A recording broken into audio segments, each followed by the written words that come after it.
23 prill. Jeta do t'i arrijë të gjithë. Gjithë perimetri do të jetë 18.000 kute. Prej kësaj dite, emri i qytetit do të jetë Zoti është atje.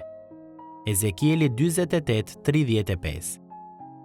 Më e mira nuk ka ardhur ende.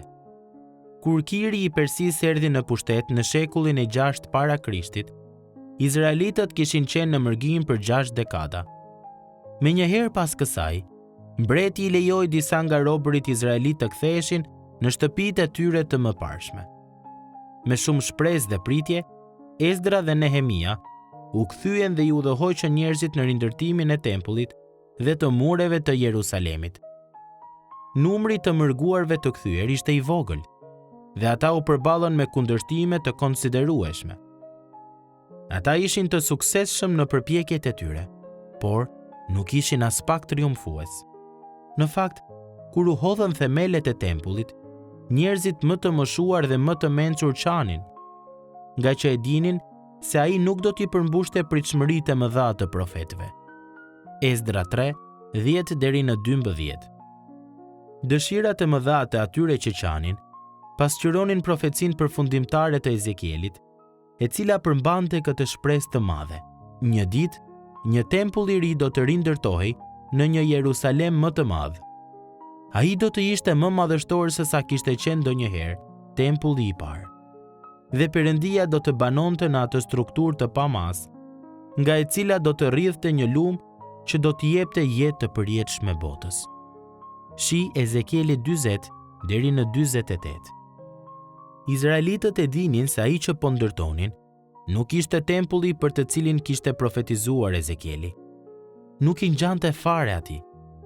As kthimi nga Babilonia në shtëpi nuk ishte eksodi i madh për të cilin kishin folur profetët. Ata mbetën duke parë përtej qytetit të tyre dhe tempullit të rindërtuar. Në fund të fundit, Ezekieli po profetizonte për mbretërinë e ardhshme të Perëndisë, gjë që ishte përtej të kuptuarit të tij. Te libri i zbulesës, Gjoni përshkrua një vegim të qiellit, i cili na jep një pamje të ndryshme. Kishën në mbretërinë e Perëndisë. Plani i Perëndisë nuk ishte kufizuar kurrë vetëm me izraelitët. Ai i përfshin shumë më tepër. Perëndia është i vendosur që t'i zhbëj plotësisht pasojat e mëkatit dhe ta ripërtëri të gjithë botën. Njerëzimi do të përjetojë sërish se çfarë do të thotë të jetosh vazhdimisht në praninë e tij, në qytetin e quajtur Zoti është atje. Perëndia do të jetë në mesin tonë dhe nga ai jeta do të rrjedhte të gjithë. Dhe pas qytetin e shenjtë, Jerusalemin e ri, duke zbritur prej qiellit nga Perëndia, dhe nuk pa shenjtërore në të, sepse Zoti Perëndi gjithëpushtetshmi është shenjtërorja e tij si dhe qengji.